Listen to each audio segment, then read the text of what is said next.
Fry చేయబోతున్నాను. దానికి కావాల్సిన పదార్థములు: వంకాయలు 400 గ్రాములు, కొబ్బరి 75 గ్రాములు, ఉల్లిపాయ 50 గ్రాములు, గార్లిక్ 6 రెబ్బలు, నువ్వులు 25 గ్రాములు, కారం 2 టేబుల్ స్పూన్, ధనియాల పొడి 1.5 స్పూన్, పసుపు 1/2 స్పూన్, ఉప్పు 1 టేబుల్ స్పూన్, ఆయిల్ 65 ml, చింతపండు 15 గ్రామ్స్. ముందుగా మనము కొబ్బరి, నువ్వులు కొంచెంగా ఫ్రై చేసుకోవాలి. ఎల్లిపాయలు, కారం పొడి, ధనియాల పొడి, పసుపు, ఉప్పు 1 టేబుల్ స్పూన్. అంటే 400 గ్రామ్స్ తీసుకున్నాం కాబట్టి 1 టేబుల్ స్పూన్ ఉప్పు సరిపోతుంది. ఇవన్నీ కలిపి నేను మిక్సీ పట్టినాను. చూడండి, ఇలా మసాలా మెత్తగా చేసుకోవాలి బాగా. ఇప్పుడు ఈ వంకాయల్ని నేను 4గా కట్ చేసి ఉప్పు నీళ్ళలో నానబెట్టాను. చూసారు కదా. ఇది ముఖ్యంగా నేను ఇప్పుడు చేయబోతున్నది అమ్మాయిల కోసం. అమ్మాయిలకి కొంచెం వంటలు ఇప్పుడు రావు కదా, చదువుకునే వాళ్ళు, కాలేజీకి వెళ్ళేవాళ్ళు, వాళ్ళు పాపం అవన్నీ పట్టించుకోరు. ఇప్పుడు వాళ్ళ కోసం చూపిస్తున్నాను, అందుకే కొలతలతో పాటు చూపిస్తున్నా.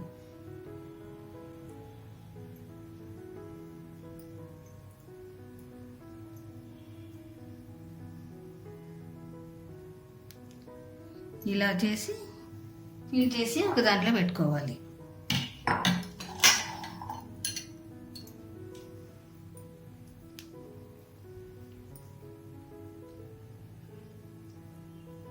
అన్నీ ఒకేసారి పెట్టేసుకొని తర్వాత మనము స్టవ్ వెలిగిస్తాం.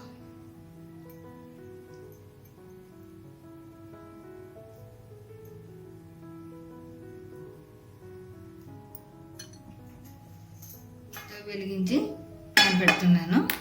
ఆయిల్ పూర్తిగా వేసేయాలి.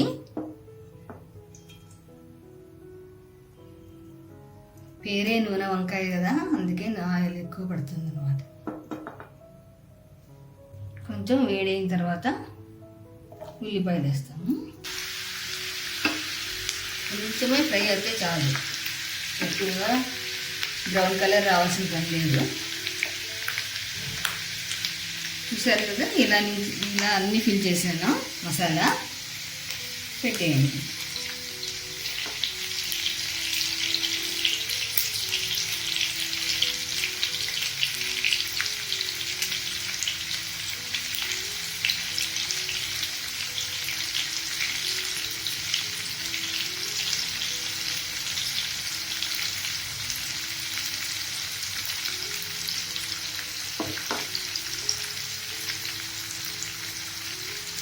ఇప్పుడే దాన్ని తిప్పకండి, కాసేపు ఒక 5 మినిట్స్ కానీ మీడియంలో పెడుతున్నాను. అంత పెడుతున్నా.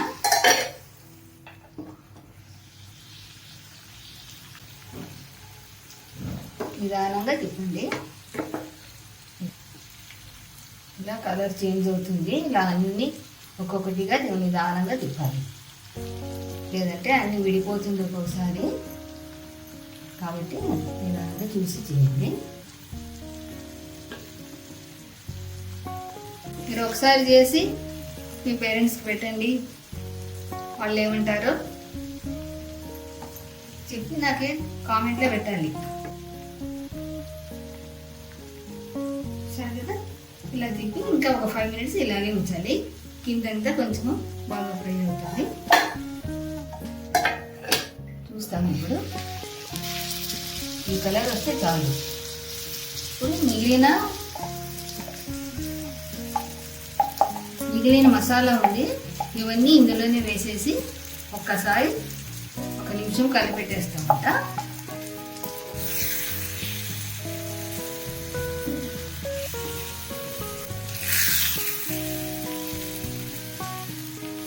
ఇప్పుడు వాటర్ వేస్తున్నాను.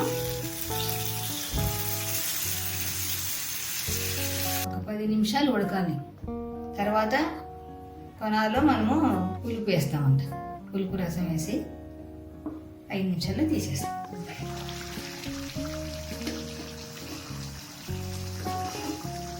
గట్టి పడుతుంది కదా, కొంచెము నేను పులుపుని బాగా కలిపి తీసుకున్నాను రసము, అది వేసేస్తామంట.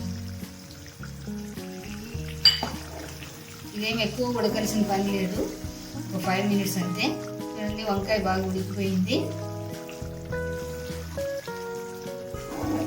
ఒకవేళ మీకు టేస్ట్ ఏమైనా ఎట్లుంది అని చూడాలనిపిస్తే, ఉప్పు తక్కువ ఉంది అనిపిస్తే కొంచెం చూసుకోండి, టేస్ట్ చూసి వేసేయచ్చు. ఇప్పుడే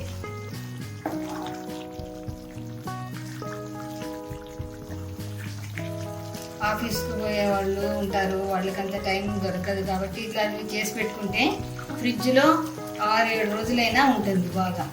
ఇంకా గట్టిగా కావాలని అనిపించింది అనుకోండి, ఇంకా కొంచెం గట్టిగా దగ్గరికి వచ్చేంత వరకు ఉడకపెట్టండి. లేదు అంటే ఇలాగే ఉండాలి గ్రేవీ, అప్పుడే బాగుంటుంది రైస్కి. దానికి రైస్, చపాతీ, జొన్న రొట్టెలు ఇలాంటి దానికే ఇవి బాగుంటాయి. ఉడికిపోయింది, ఇంకా తీసేస్తాము. సర్వింగ్ బౌల్లో తీసేసుకుంటాము. నూనె వంకాయ తయారైంది. అమ్మాయిలు మీరు కూడా తయారు చేసి చూడండి. సండే రోజుల్లో ఇంట్లోనే ఉంటారు కదా, మీరు తప్పకుండా తిండి. ఏమి ఈజీగా అయిపోతుంది. మసాలాలన్నీ ముందు రెడీగా ఉంచుకొని అయిపోయింది. వంకాయ కట్ చేయడం, పెట్టడం అంతే. వాళ్ళు పేరెంట్స్ కూడా సంతోషపడతారు కదా మీరు చేసి చూస్తే. బాగుంటుంది. టేస్ట్ ఎలా ఉంది అన్నారు, మీరు చేశారా, కామెంట్లో పెట్టాలి తప్పకుండా.